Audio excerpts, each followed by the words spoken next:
नुक्कड़ नाटक देखे, आओ नुक्कड़ नाटक देखे, आओ नुक्कड़ नाटक देखे। विधिक सहायता केंद्र पेश करता है एक नुक्कड़ नाटक। हम अर्थ कर्म से पिछड़ों को हर संभव न्याय दिलाते हैं।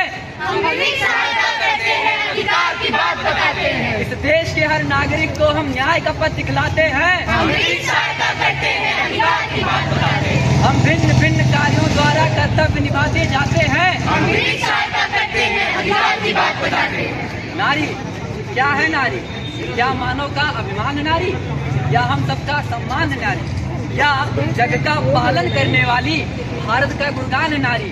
क्या है नारी? आइए देखते हैं। मैंने भी अपनी शादी के सपने सजाए थे, पर देखो मेरी शादी तो एक हैवान से करा दी गई है। बहुत मारता है मुझे, कभी दारू पीकर तो कभी गुस्सा ही आ गया हो तो खाने में नमक डालना क्या भूल गई। देखो चिमटे से हाथ भी जलाता है वो। ओए पैसे निकाल। क्यों? मुझसे ज्यादा जुबान ना चला, जितना बोलूं उतना करो। मेरे पास पैसे नहीं है। पैसे नहीं है? तिजोरी में तो होंगे। तिजोरी के सारे पैसे तो तुमने पहले ही खर्च कर दिए। ये सोने का मंगलसूत्र तो है, ये दे। नहीं ये मेरा है, ये मैं तुम्हें नहीं दूंगी। ओए तू हट।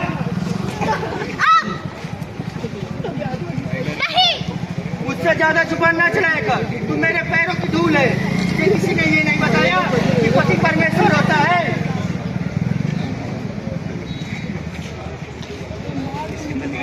हमें पंचायत बुलानी चाहिए।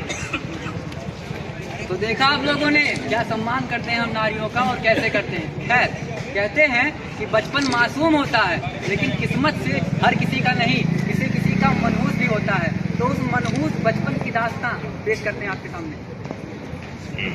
आइए मैडम जी बैठिए, क्या लाऊं आपके लिए? छोटा एक प्लेट पकौड़े और 2 कप चाय ले आओ। जी मैडम जी अभी लाता हूँ। अरे ये टेबल कितनी गंदी है। माफ करें सरकार, ये लड़का कुछ काम ही नहीं करता है। तू मेरा इंतजार करता है कि मैं आकर इसको साफ करूं? 1 हफ्ते से देख रहा हूं, अगर काम नहीं करना है तो छोड़ दे। काम चोरी के पैसे नहीं देता हूं मैं। चल अब टेबल साफ कर, ये ढाबा बंद करवाएंगे हमारा। घर में एक माँ है और एक छोटा भाई है। मैं घर का बड़ा हूँ, मगर मजबूरी ने तो देखो मुझे ढाबे का छोटू बना के रख दिया है। क्या गलती थी मेरी कि मैं इस गरीब घर में पैदा हुआ। मुझे तो लगता है भगवान ने अब मेरी किस्मत लिखते समय सिहाई खत्म हो गई थी उनकी। कहाँ मर गया छोटू, जल्दी आ। बाल मजदूर हूं ना, इसलिए कहानी भी अधूरी सुना पा रहा हूँ। आया सरकार। ले चाय ले जा। अरे नालायक, सुबह सुबह नुकसान करा दिया, अब इसके पैसे कौन देगा? कल से नौकरी पर मत आना। अरे जब से आए तब से इन लोगों की नौटंकी देखने खत्म ही नहीं हो रही है। चलो यहाँ से। अब खुश हो गया मन? चले गए ना कस्टमर सुबह सुबह भूखे पेट। अरे सरकार मेरी सुबह से तबीयत खराब है और घर में दवाई के पैसे तक नहीं है। आप बताइए मैं क्या करूं? दवाई के पैसे नहीं है तो जाकर जहर खरीद ले और मर जा। तू वैसे भी किसी काम का नहीं है। क्या हुआ छोटू? चलो हम सरपंच के पास चलते हैं। मैं इस गांव का सरपंच हूं और हमारे यहाँ ये सब ठीक नहीं हो रहा है। आप सभी के मसले गंभीर हैं, हम अकेले कैसे सुलझा पाएंगे? चाहिए होगी कानून की सहायता, तभी सबको उनके हक और सम्मान दिला पाएंगे। कहीं हो रही महिलाओं के साथ अत्याचार और कहीं बच्चों के साथ होती हिंसा को देख मन दुखता है हमारा। तो क्या करेंगे आप? हम लखनऊ विश्वविद्यालय की विधिक सहायता केंद्र को जानते हैं, जो हमें कानूनी सहायता प्रदान कर सकता है। मगर सरपंच जी उससे होगा क्या? विधिक सहायता केंद्र तो हमारे संविधान के अनुच्छेद 39A के अंतर्गत समाज के आर्थिक रूप से कमजोर व दबाए गए वर्गों को निःशुल्क न्याय दिलाने का प्रयास करता है। मध्यस्थता, निःशुल्क विधिक सहायता, सरलता एवं समय पर न्याय दिलाने का सराहनीय काम करता है। यदि आप सबों की सहमति हो तो क्या हम विधिक सहायता केंद्र को अपने विश्वविद्यालय में, अपने गांव में आने की अनुमति दें?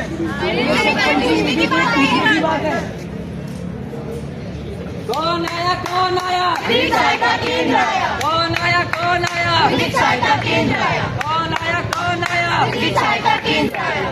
पत्नी पर ऐसा खराब सलूक करना एक दंडनीय अपराध है। भारतीय न्याय संहिता की धारा 85 के तहत अपनी पत्नी को मानसिक और शारीरिक रूप से प्रताड़ित करने पर आपको 3 साल की सजा हो सकती है। परंतु आप एक इंसानियत के नाते सोचिए, क्या आप अपनी पत्नी पर ऐसे सलूक करना उचित है? और क्या करूं मैं, मुझे गुस्सा आ जाता है। कोई बात नहीं, हम आपको पुनर्वास शिविर में निःशुल्क दाखिला दिलाएंगे, जिससे आप शारीरिक और मानसिक रूप से उचित हो जाएंगे, ठीक हो जाएंगे आप। मगर ये नहीं रहेंगे तो पैसे कौन कमाएगा? आप चिंता न करें, विधिक सहायता केंद्र आपको आर्थिक मदद भी देगी, जिससे आप इतने सक्षम हो जाएंगे कि आपके घर की मूलभूत आवश्यकताएं आसानी से पूरी हो जाएंगी।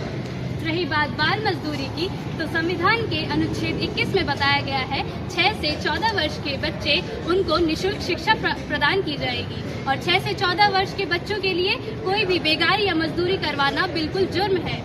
अरे मैडम जी, मगर घर में एक बीमार माँ, एक छोटा भाई है, उनके लिए कमाएगा कौन? आप घबराओ नहीं बच्चे, आपकी माँ का अस्पताल में मुफ्त में इलाज होगा। सरकारी योजनाओं के अंतर्गत गरीब परिवार को मुफ्त में इलाज मिलने की सुविधा उपलब्ध है।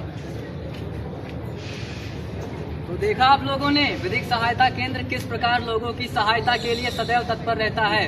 इसीलिए हम कहते हैं कि हम महिलाओं और बच्चों के शोषण पर रोक लगाते हैं। हम रिश्तों को सुलझाकर घर को घर बनाते हैं। हम हैं तो भारत के बच्चे विद्यालय पढ़ने जाते हैं। हम विधिक सहायता करते हैं, अधिकार की बात करते हैं। यही तो सुंदरता है न्याय की, विधिक सहायता केंद्र की, आपके हमारे योगदान भारत के संविधान की जय हिंद, जय भारत।